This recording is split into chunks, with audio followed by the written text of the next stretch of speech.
I'll let you know if there's any comments on YouTube. I'm just gonna share it.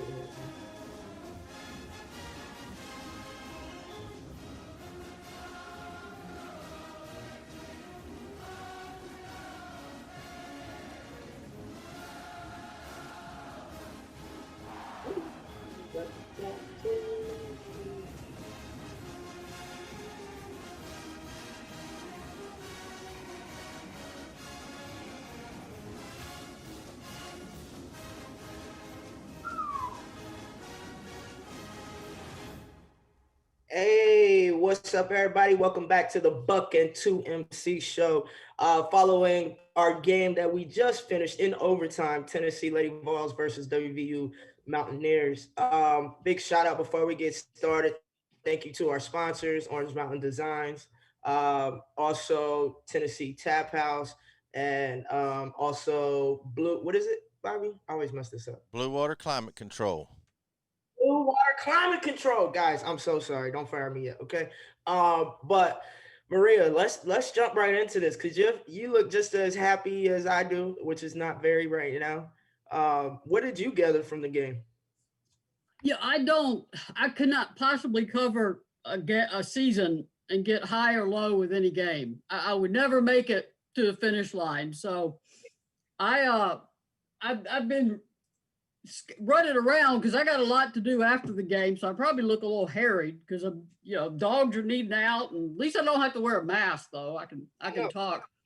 My biggest takeaway from this game is you got to learn how to close out games. And that's, Tennessee came up short in that department. And Kelly said, we talk in practice all the time about how the smallest details matter. A box out, a turnover here, or a stop here. And now she can say, she's got proof. Here's what happens when you don't take care of every detail to close out a game. And she obviously, she said losing stinks. Keegan Green said losing sucks. She was a little more upfront about it. Right. But you are far better off going to West Virginia on the road than hosting some team in your third game of the season that you could blow out by 25, 30 points. So is it a tough loss? Yes. I know the team's not happy. Coaches aren't happy. Fans aren't happy. You, as a West Virginia native, are not happy at all. But, there's a lot of strange scores happening right now. A lot of weird, games are just, you never know when you tip these games up. So it's disappointing, but it's also game 3, and you got to get ready for Furman and then Texas. Right. I have to agree with you on the attention to detail and the value of possessions. I mean, every possession matters. And once you buy into that, it's kind of hard not to be, number one, a defensive force, but also an offensive threat. And your efficiency should go up because when you're taking care of the basketball, you're looking for the best shot, not your best shot, the team's best shot. So I think that will begin to change. You're right about having to learn how to close out plays. But we missed so many box outs. Even when we were getting rebounds, we weren't boxing out. We were just getting rebounds. And then down the stretch a little bit, I think what WVU said, hey, we have a chance here. We're gonna go put everything on the line. And I didn't see that from our Lady Vols in the overtime portion. I saw it to close it out, to come back, to take the lead, to secure the overtime. But number one, I think we could have finished that game in the fourth quarter. And then not coming back with the vengeance in overtime. I don't know, it's kind of rubbed me the wrong way. But outside of that, I think they handled the on-the-road game fairly well, honestly. They even were attacking. We still shoot a little bit too many threes for me. But, if we had some pure three-point shooters, I'd be like, yes, we need that. But I believe that we still need to go inside out. I'm calling up the stats now. They won the board battle 56-34. Just absolutely smoked them there. But box it out. Yeah, but I'm trying to find offensive rebounds. West Virginia had 10. It seemed like more, to be honest. Yeah. But they had a key offensive rebound. I think it was in overtime. And it's not so much when the numbers don't matter so much as when it happens. Yes. And you just got to lock down. Turnovers, Oh my God. 20 to 15 for West Virginia, and several once again were not, they inflicted them on themselves with stepping on the baseline, or a held ball, or traveling. As Kelly said, we got to get our feet right, because those are shots you got to make at the rim without traveling. But oh yeah, it's like I said, I'd rather see them play somebody that can give them a game than play somebody that they know they can smoke, and because you don't really learn anything in those games. They can learn a lot from this if they lock in, take their feelings out of it when it's time to come watch film, and just look at, how do I become a better basketball player? What can I do to help make my teammates' job easier? So if I'm missing box out, then that's one. If I'm having unforced turnovers, then that's two. If I'm not finishing around the basket or in the paint, then that's three. If I'm not knocking down enough 3-pointers, I need to get in the gym and shoot more. I mean, free throws. There's just so many things that I think it has to have.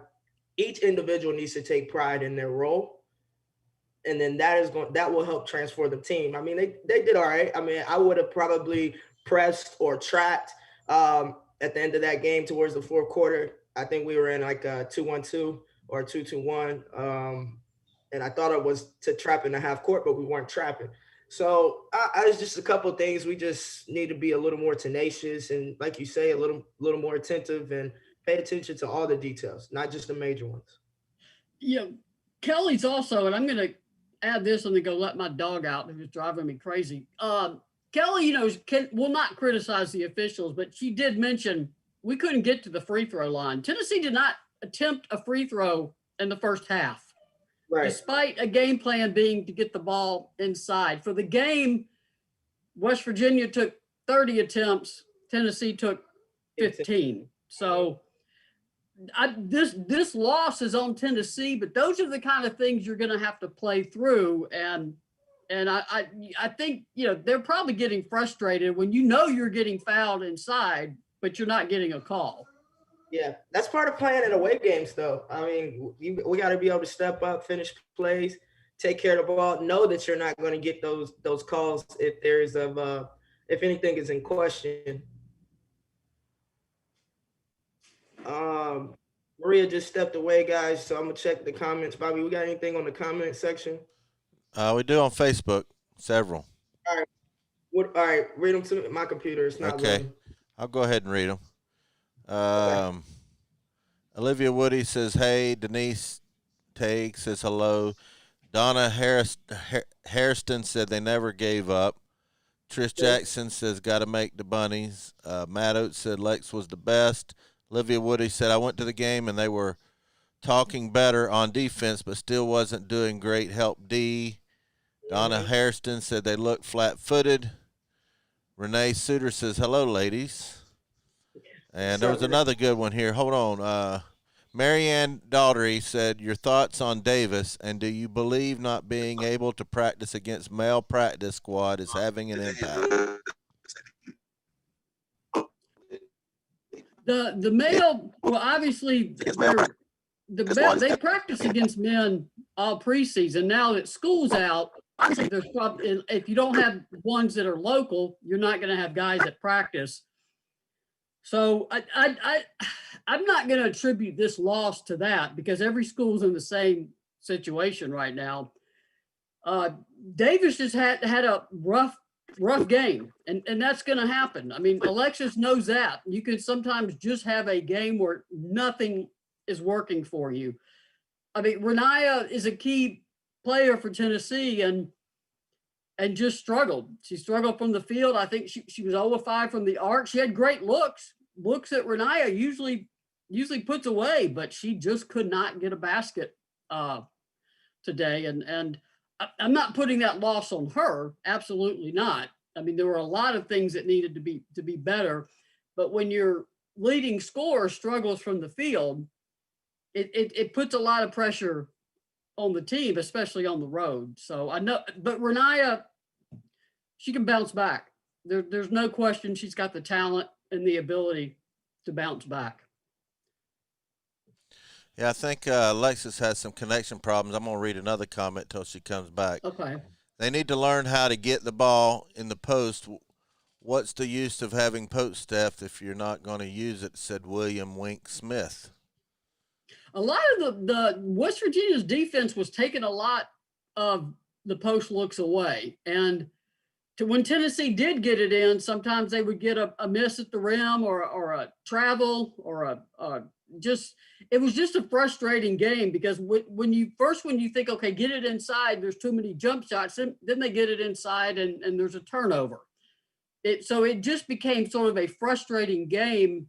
And I mean, credit to the Lady Vols for fighting through that frustration because they had to fight through quite a bit of adversity to come back in that game. They only led that game once in the second quarter for a few seconds, and then in the fourth quarter late.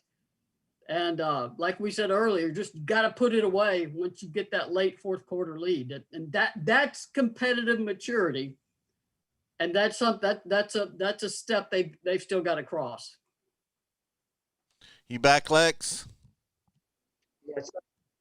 Looks like your internet. I said my internet was unstable. It's still. Yeah, it's still kind of doing something fun. Well, you can take over, Maria, and while she gets her stuff.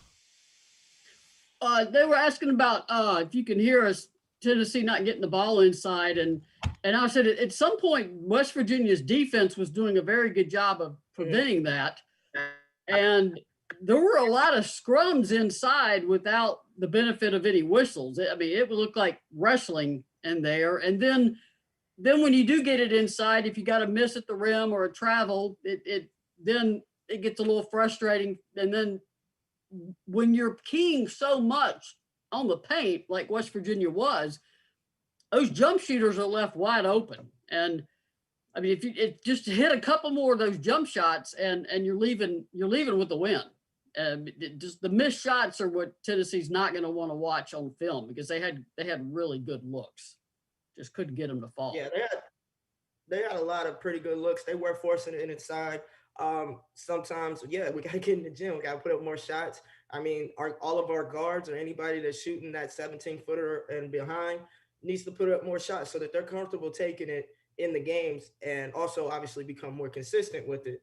I was proud of how we played, being this, like you say, the third game, first away game, not an easy game to play. And also, I don't know, they looked tentative when they first started. Then their fire got lit. They were good. We were moving, boxing out, hustling, and things were looking real good on the defensive and offensive end. And then we kind of slowed down, but we know basketball is a game of runs. It's just a matter, like you said, knowing how to close out the games, but also looking at a scoreboard and saying, listen, we need 3 stops, 3 scores, or 4 stops, for whatever it is, saying this is what it's going to take for us to be in position to start to control the momentum of this game. But that, like you say, that comes with maturity. That comes with more games, nerves calming down. First away game, you're not going to get the calls that you're used to getting at home or even in practice.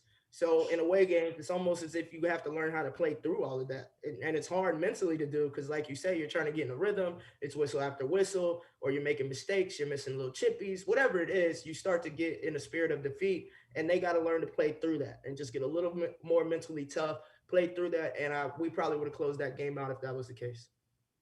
And that's what they did in that window in the fourth quarter. They got stops and they got scores.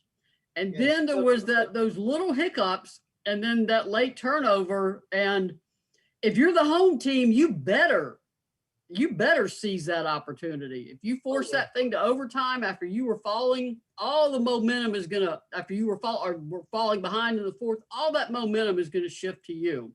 Right. So, I mean, I'll give props to West Virginia. Yeah, they played well for their game plan and their, guard that just, she lights up everybody. I'll be good. Yeah, she's 20, I think she had 27. Yeah. And I was like, how many more shots are we going to give this girl?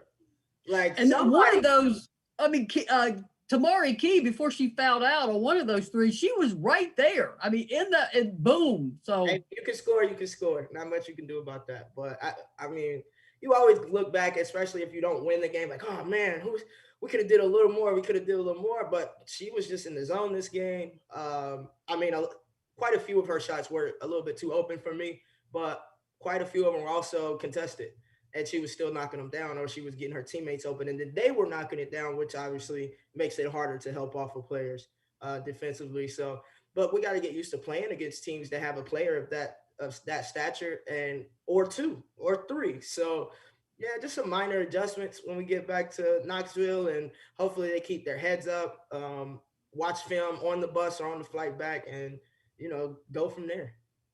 That's a big thing. And Jordan Horson spoke to it after the game and said, we hate to lose. The locker, the lot, and they seemed upset, which is what you want. If you're just okay with a loss, I mean, that's a red flag for any team. Absolutely. But they seemed upset. Kelly said she liked the huddles. She liked the engagement of the team and how they were talking in the huddles. Obviously Tennessee has some experienced players on the roster, but they've also got a lot of new kids. Like Kean Green said, coming out of a mid-major, yeah, I see now how physical it is at the Power 5 level. Marta Suarez, Tennessee would have been a lot farther behind in the first quarter if she hadn't crashed all over the glass. Right. She's just a freshman. So every possession they're learning, especially the new players. And then you could still see them working out how to play together too. That's definitely still coming. Took Ray Burrell a little while to get cranked up, but boy, did she got cranked up in the fourth quarter. So, but like Kelly will use this as a teaching opportunity of, you can't wait to the fourth quarter. You can't wait to the second half. You've got to take care of business from the get-go. Yeah. But like you said, it's a game of runs. I mean, I didn't think any lead. I never felt like Tennessee couldn't come back, and I never felt like the lead Tennessee got was safe. Mm-hmm. Yeah, I think that's true. Well, I did feel in overtime that we weren't going to come back. I was just looking at the momentum swing. I was looking at how plays were being played and lack of execution. But up until that, you're right. I honestly, it's like, we got this. Like, we can come back, just, tighten this up, box out here, do this. We'll be all right. We'll get it together. We got to learn how to make a little bit quicker decisions sometimes, especially in crunch time. Anybody could have made that turnover that Davis made towards the end, but if you're a Tennessee Lady Vol, you can't make those turnovers at that point in time in the game because big-time players make big-time plays. Pat overemphasized that probably her entire coaching career. So it's deeply ingrained in my head, especially as a guard playing for her, that you don't have the luxury of saying, I made a mistake. No, you don't make those mistakes. Tighten up, think faster, think sooner, pull it back out, whatever it is. And she'll learn. I think that she was trying to be aggressive, what she needed to be. And, just unfortunately stepped out of bounds with that inside foot. I don't think she was aware when I was watching the replay. Her head was kind of down because she actually had, I think it was Green that cut down on the block. And then she had in the far corner, oh man, I don't even know who was in the far corner. Might have been Horston. But she had two options, before stepping out of bounds. And that comes down to experience and more plays, having more plays under your belt, situation type things in practice where they can work on things like that under pressure. But we'll learn. We'll get better. And for Renaya, she's got all the experience you want. She just had a tough game. And what you want her to do is flush it as quickly as you could get better, because Renaya gets in the gym. Her work ethic is not in question. She gets up a lot of extra shots. This game is going to bother her, which it should. There's absolutely no way that game should not bother you. The key is what does Renaya do next? And, there's been a lot of talk about her and draft status and where she would go in the WNBA draft. And I think too, I don't know that it's anything she's seen, but you got to, if it is, put that way off to the side. Don't even pay attention to that right now. And just she's not going to have many games like this. It's just not going to happen. So it's unfortunate that it happened today, but At least it wasn't in the middle of a tournament run or in the tournament. Mhm. You know what I mean? God knows I have my share of bad games, so I get it. That's why I said I'm not too worried. I think she made the right decision. We just didn't get the outcome needed, and that could have been multiple things. That could have been changed to make that a possession that we actually benefited from. And you say, what does she do from here? Exactly what you said the first time. Forget this game and move on. Let it push you. Let it motivate you. As far as that WNBA stuff, I advise any and all collegiate players that you got to block that out. You're still playing. You're still in the middle of a season. If anything, if you are going to listen to it, let that energize you to play the best that you can play every single game. Be the best that you can be every single practice. And I know we tell athletes that period, but if you're worried about your stock in the draft, you got to be someone that they want on the court on both ends, not situations. So you just got to keep tightening up your game and keep becoming an overall player. And again, we'll be all right. I'm mad, but I'm not like embarrassed or ashamed or you know what I mean. I'm mad because we lost, but how we lost, yeah, some things we still got to tighten up a lot. But I think we'll be okay. Come Texas, I'm not as worried. Now, we'll talk after this Furman game, but right now, I'm not as worried about us playing in Texas.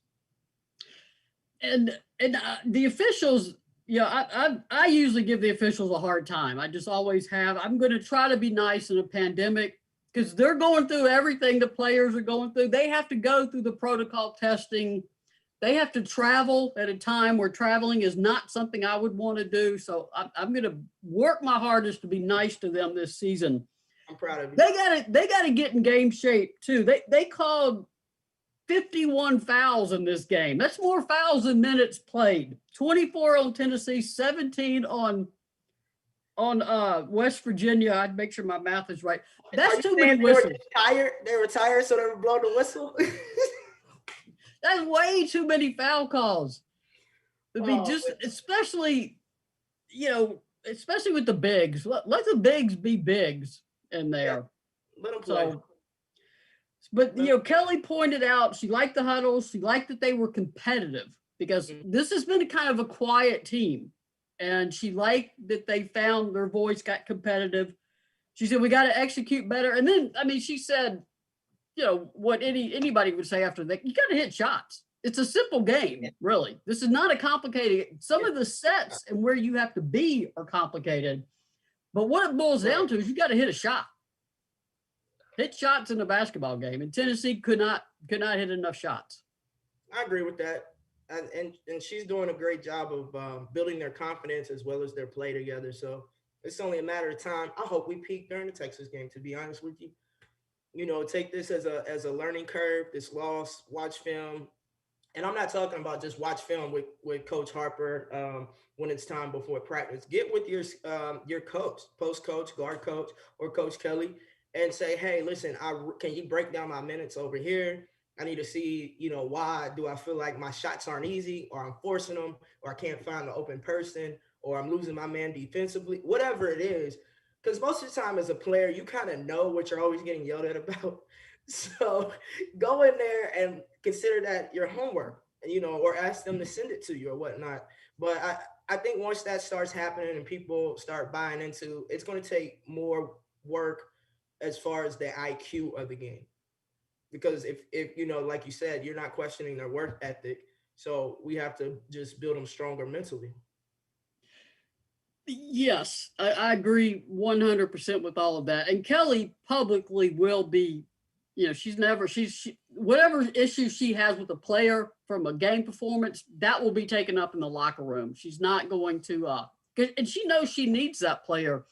One interesting observation Kelly made when she was at Missouri State is that she felt really good going into conference play.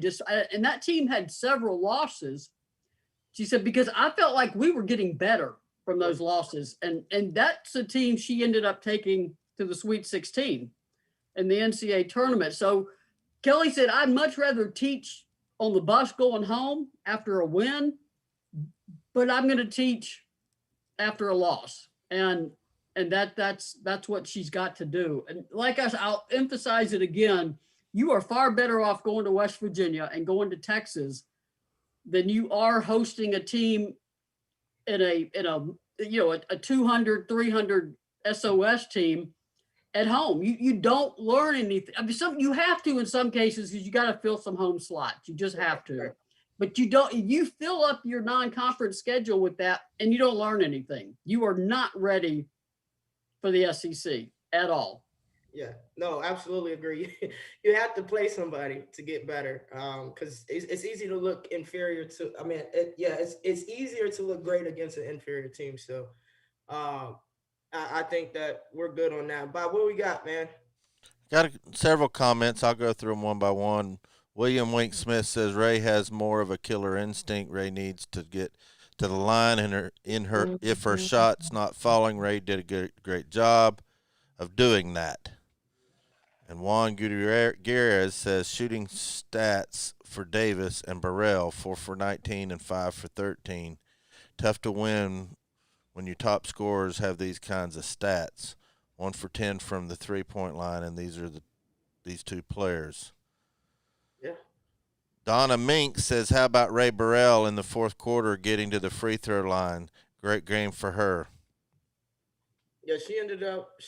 How many free throws did she shoot? She ended up shooting 8. She made 7. I think her miss came in the first half. I'd have to look it up, but in crunch time she hit them, and that's huge. That's when the pressure's on. Yeah, absolutely, and I mean, efficient wise, them going 5 for 13, Burrell 5 for 13, and Davis 4 for 19, and like they said, 1 for 10 from behind the arc. I mean, there's a lot of factors that come into that. I'm not making excuses, but like Maria said, you're on the road. There's a lot of whistles being blown, which means you don't really get into a good flow or momentum. And then today we just weren't making shots, and that's going to happen. But we got to do other things to compensate for us not being able to make those shots on those particular game days. And shout out to Jordan Horston again. 6 of 12.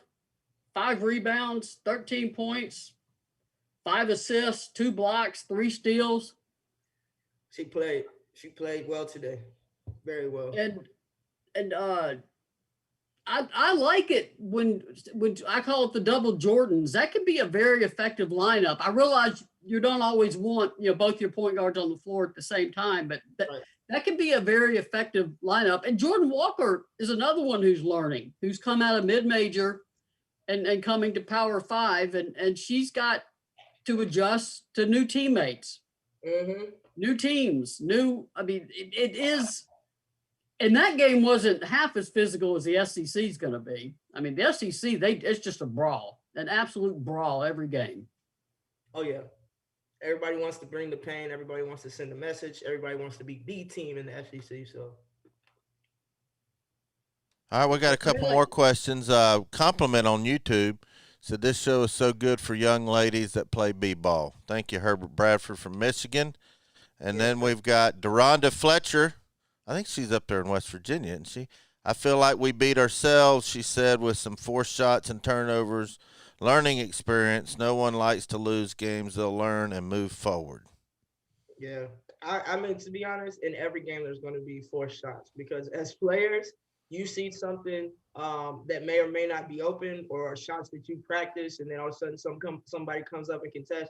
There's always going to be 4 shots, throughout the game. You don't want that to be the entire game, but every player is going to force up, 1 or 2 or 3 shots throughout that 40 minutes. Easy. And sometimes Tennessee was too unselfish. I mean, at some point. Oh my gosh, when they was playing hot potato in the middle of the paint. Yeah, go on up with the ball. I mean, I appreciate you wanting to share. Go ahead and take that shot. That's yours. Yeah. Go ahead. I can't remember if it was Davis or Horston, and it was the second half. She came out of that spin move and she wanted to drop it, but it was a flat pass. I said, ain't no way I make a spin move in the paint and I'm not shooting the ball. No way. Not deep in the paint. No. If the move is that pretty, you got to take the shot, even if you don't finish it. I mean, the move itself will remember, and then you'll make it next time. But you created the space. It was a really nice move, and I was like, oh man, I was excited. Then I was like, dang. But those are things that come with more experience, more time, more games, realizing that you do have to capitalize on every opportunity you have. And that time would have been her time to shoot that ball instead of dump. Or a simple lob pass, but you would have had to throw it over the defense and drop it literally corner of the backboard so that only our player can get it. But hard pass to just quickly think of and do.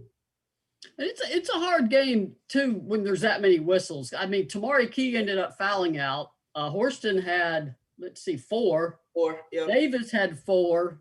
That affects how you play. Yep, and they had a couple that got out too.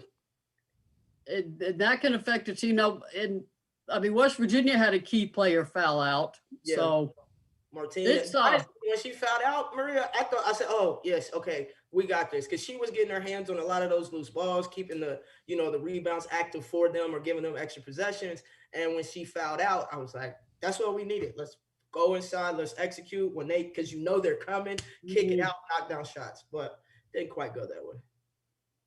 Ray Burrell did get to the paint. That was mentioned before. She realized, okay, the paint's going to be a little more friendly right now, and she got there. But just that you need that killer instinct at the end, and if you're going to show that killer instinct, I'd rather see it in March than December.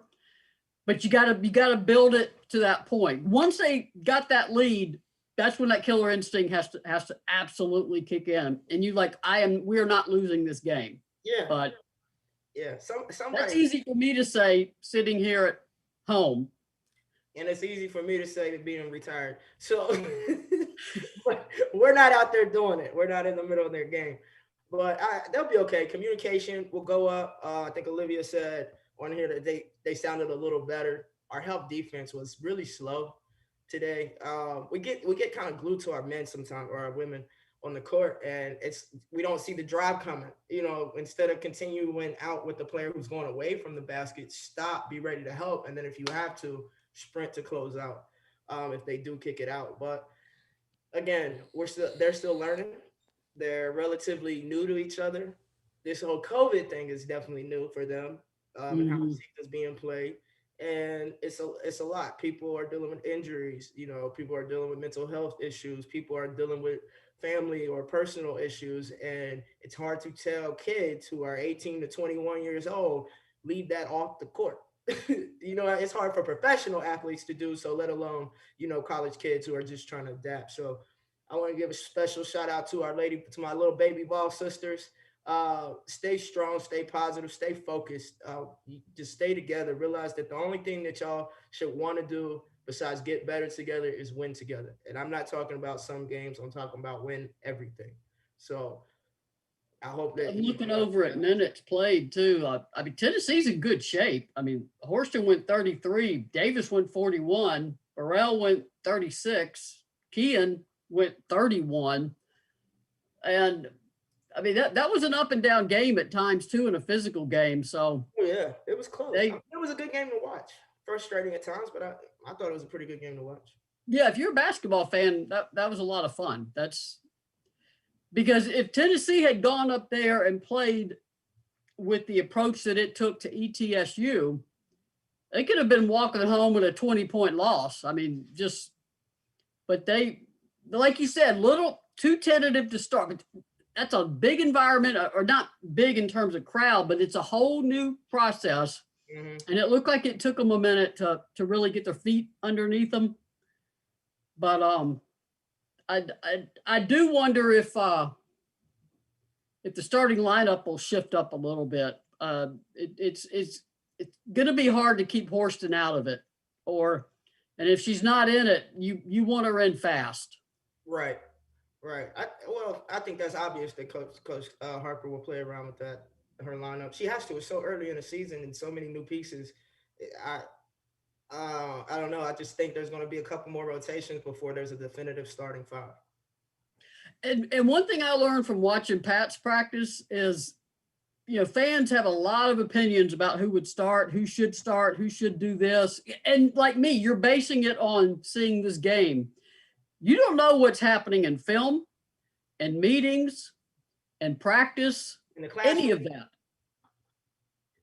I know Kelly does quizzes at the pregame meal and from the scouting report. And if you don't get your question right, you basically just let the head coach know you didn't pay attention to the scouting report. Yeah. So sometimes when players, and there can also be physical issues that we don't know about that can interfere with the player's minutes, and that's always a wild card. But this is one where you don't have enough information to set a starting lineup unless you're at practice and in the film room and in the team meetings. And that's always been my position in terms of when people say, well, why does she start or why doesn't she start? I'm like, I don't have the information. I don't see this team every day. Yeah, I don't bring them in my office for a film session, ask them to break it down and hear what they say. Fans are going to fan, and God bless them. Let them be fans, but you just don't have the info you need to make the decisions unless you're in the program. 100% agree with that, Maria. 100% agree. I hope y'all heard that, fans. We love y'all. We love your opinions, but you got to realize unless you're seeing everything that the coaches are seeing and asking for, are the players doing it? Are they not doing it? Are they good at it? Are they not good at it? Whatever it is. Every coach has a hard job, especially the head coach. You literally have to find the proper pieces of the puzzle, and you have to make them fit. And then your backup puzzle has to be well too. So, you're not putting together just one puzzle and get a final piece. Who's your sub? Who's your 6th, 7th, 8th man? What are your rotations? If you're playing against a run and gun team, who are you looking to play versus if it was more of a half court setup team? So there's a lot of factors that go into that. So keep all the positivity, send all the love, keep watching the games. It's important, but stop trying to coach. Right? You know what Pat Summitt said? Coaches who start listening to fans usually end up sitting next to them. Oh, I believe. Well said, Coach. Well said. We got anything else on YouTube or Facebook before we start to kind of wrap it up, Bobby? Yeah, there's a couple of questions. Kristen Spencer Cook said the officials were whistle happy, but she had a question. She also said Burrell is balling this season. She said, what's the biggest issue we need to focus on for Texas? I think Maria nailed him on the head, taking care of the basketball, boxing out. If we can do that, we're okay. Our defense, it was a little better today. Mm-hmm. But we got to be able to finish those possessions and turn it into an offensive transition, or at least us getting an extra possession on offense. And then when we get that possession, taking care and finishing plays. Yeah, just and it's not just ball security. It's some of the head scratching turnovers. You just, and some of that's a little bit poise, and some of that's a little bit getting too jumpy when you get the ball. But start clean those up, especially against Texas, because like Alexis knows, you lose possessions. I mean, and you can preach all the time about every possession matters, but sometimes kids don't realize it until you think, man, what if I had that possession back or that possession back? What would the outcome of this game have been? So coaches aren't just, that's not just coach speak when they say every possession matters. From the opening tip to the final buzzer, they are not kidding. Yep. And you're going to make mistakes. If you're not making mistakes, you're not doing anything. You could run up and down the court and never make a mistake, but that's probably because you're not doing a thing on either end. You're going to make mistakes. That's going to happen, especially in a fast-paced game those are athletes on the floor. These are D1 athletes. That's a select group of people that can play this game at a high level. So right. It's going to happen, but I like the fight they had, because every time they got within 1, 2, 3 points, West Virginia, bam, hit a shot. Yeah. And that can deflate a team. That can be like, God, no matter what we do, we're not getting over that hump. But they kept pushing and kept pushing. So I'll give them that. They could have caved in the fourth quarter. Yeah. But they didn't. Facts. What else, Bobby? Just a lot of compliments on the show. Renee Suter says loves the post-game info. Marianne Daughtery, absolutely fans should not second-guess what players a coach decides to play. And Jessica Gwynn says, FYI, great show and love the insight. I really believe in what Kelly is doing. And Kristen also loves the Pat quote. Absolutely. Maria, before we start to wrap anything up, you have any closing words, any insights, any advice for our fans or the team? I just agree with what Kelly said. The smallest details matter. I mean, this game was lost on tiny details, and you got to clean those up. And the good thing is, Kelly can point out exactly what she's talking about now. This is what I meant in practice when I said we have to take care of this and do this. Mm-hmm. Because if you don't do that, you lose a game you could have won. And I have, people get tired of me preaching patience, but that is still my key word. Kelly's in her second season. She is working with a lot of players that she has to try to get what she can out of them and do what she can with them, but also build the system of basketball that she wants to play. And everybody's doing it in a pandemic. It's just a very odd season. We saw that with South Carolina losing to North Carolina State at home, which is a very unusual loss. And then they bounced back. Today. So you're going to see some unusual scores in December. You're going to see teams that you don't expect to struggle who will struggle, and you're going to see a lot of parity in December, and that's what we're seeing now. And based on what I'm seeing out of the SEC, SEC is going to be an absolute dogfight all season long. I cannot wait. Y'all, we're going to go ahead and wrap this up. Maria, thank you, of course, for all of your insight from the media perspective and just your years and knowledge of following the Lady Vols and knowing what we need, when we need it, and how we can get there. So, excuse me, we hope everybody continues to watch. And again, thank you to our sponsors, Orange Mountain Designs, Tennessee Tap House, and Blue Water. We appreciate you. We love you.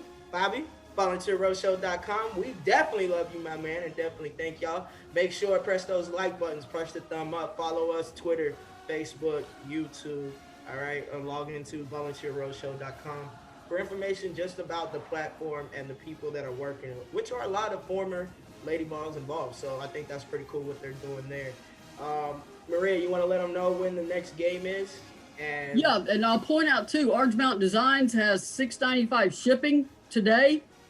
So you still got time. It's almost 6 o'clock. You still got time to shop. You can load up that basket and pay a flat shipping rate. Next game, they've added a game to make up for Florida A&M, canceling their whole season. Furman will be here.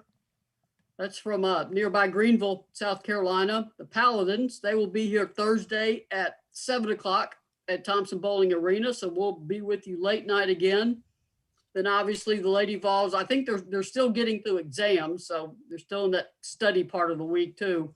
And then they'll head to Texas, and that'll be another big game. That one will be on national television too. Not this one was ESPN Plus, which you have to pay for. But that once again, we said Tuesday, Tennessee's going to find out a lot about itself in these West Virginia and Texas games. And for Furman, I'd like to see just Tennessee get its groove back shooting. Just get a little more comfortable with their shots, come off a good offensive performance, and then head to Texas. And because Texas is a load, man. Charlie Collier, yeah, she can be draft eligible, and I mean she could go number one. That Tennessee recruited her hard, and she's doing what you expect. Her junior year is when you're really seeing what she could be. Right. Which, I'm back to my patience theme. Jordan Horston is a sophomore. Tamari Key is a sophomore. Give them time. Get every game for them. They're going to get better bit by bit. I'm trying to imagine those two as juniors, and that's when your game just elevates. I mean, look what y'all did when you became juniors. You grew up, for one thing. You started to realize all those little high school petty things y'all do. You put that you outgrow those. You're like, man, this is dumb. Yeah. And y'all became mature players and mature young women and you ran off 2 national championships. So That's facts. You mean hang in there, fans. It's coming. Grown when we first came? We weren't grown and mature when we first hit campus as freshmen? No, not one bit. That's my favorite part of covering the Lady Vols is watching y'all grow up because, y'all were, no, you were, and I'm thinking back to my 18, 19-year-old self. Oh, goodness. What a hot mess I was. Yeah, that might have You been just have to, you and Candace and Nikki had to figure out how to even like each other. You know, that's high school stuff. But Yeah, and then true. you start putting it behind you. That's true. That did occur. We ended up handling our business and pulling it together. And I love both of them, and I still get on both of their nerves. And Nikki and CP still argue, as you saw on your show, Positive Lady Vols. Yes, they argued for 10 minutes over a one-on-one basketball game. 12 years after it happened. Oh man, classic. But thank y'all again for tuning in. Let's make sure we say a prayer for Sam, Bobby's son. He has surgery coming up. He's at St. Jude's. So everybody, make sure you say a prayer. Hop on Volunteer Roadshow. Donate Sam Strong, and also whenever you purchase anything, any merchandise, portion of that also goes towards Sam Strong. So, Bobby, we thank you, and we are definitely sending prayers your way. I appreciate it. Absolutely, Bobby. Everybody, please think of Bobby. He's going to kick his butt. But I'm going to tell you something right now. If I was make a spin move in the paint, let me tell you something. What I'd do in my prime, I'd be called for traveling. That's what would happen. If I made a spin move in the paint, I'd get dizzy and fall down. I'd be like, "What just happened up here?" Hey, that was my move. They used to make fun of me. Said when Lex does a spin, her arm is already coming into the shot before she's even facing the back because I'm shooting it. What do you mean? That's a lot of work to not shoot the ball. Thank you, Maria. Thank you. I appreciate it. All right, y'all. Until next time, Vol Nation, we love y'all. Thank you for watching.